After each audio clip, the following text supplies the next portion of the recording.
जय हिंद दोस्तों, आप सभी का एक बार फिर से स्वागत है हमारे चैनल पे। आज हम लोग बात करने वाले हैं हिस्ट्री का काफ़ी इम्पोर्टेंट क्वेश्चन। आप लोग यहाँ पे देख सकते हैं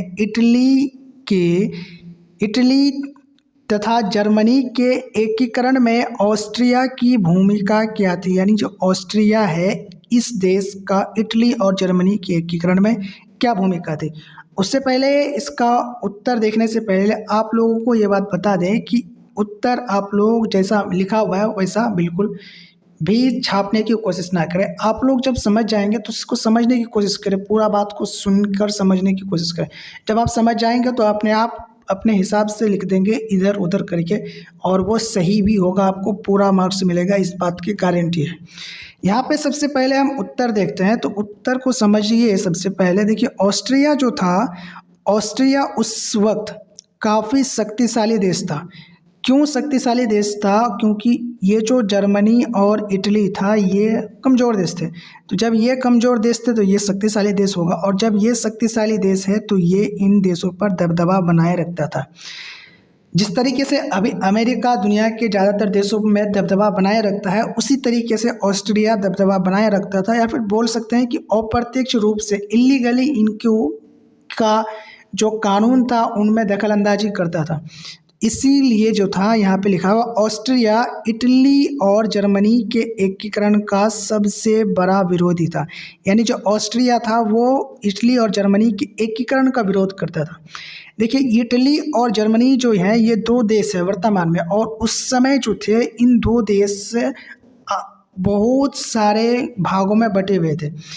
तो बहुत सारे भागों में बटे होने के कारण इनमें जो लोगों के बीच में था एकता और भाईचारा, और जो अलग अलग सरकारी चीज़ें थी वो नहीं मिल पाती थी लोगों को। इसीलिए और अगर वो एक साथ होते तो ऑस्ट्रिया के लिए ये हानि भी हो सकता था। इसीलिए ऑस्ट्रिया इन दोनों देशों को, या फिर इन दोनों देशों के टुकड़ों को आपस में मिलकर एक अखंड देश नहीं बनने देना चाहता था। ऑस्ट्रिया के हस्तक्षेप से इटली में जनवादी आंदोलन को कुचल दिया गया। यानी ऑस्ट्रिया जो था ये हस्तक्षेप करता था इटली और जर्मनी में, तो इन इटली में जो आंदोलन होता था, लोगों के द्वारा आंदोलन किया जाता, उन आंदोलनों को ऑस्ट्रिया कुचल देता था, यानी रोक देता था, ख़त्म कर देता था। ऑस्ट्रिया का चांसलर मेटरनिख जो था, ये मेटरनिख पुरातन व्यवस्था का समर्थक था। यानी जो पुरानी नीतियां हैं, पुरानी तरीके हैं, उनका समर्थक था। जो नए तरीके से जीने का तरीका होता है, नया जो तकनीक आता है, उनको ये समर्थन नहीं करता, उनको ये अपनाना नहीं चाहता। ऑस्ट्रिया को पराजित किए बिना, यानी ऑस्ट्रिया को हराए बिना इटली और जर्मनी का एकीकरण संभव नहीं था। यानी जो ऑस्ट्रिया था इसको बिना हराए इटली और जर्मनी इन दोनों देशों का एकीकरण संभव नहीं था उस समय।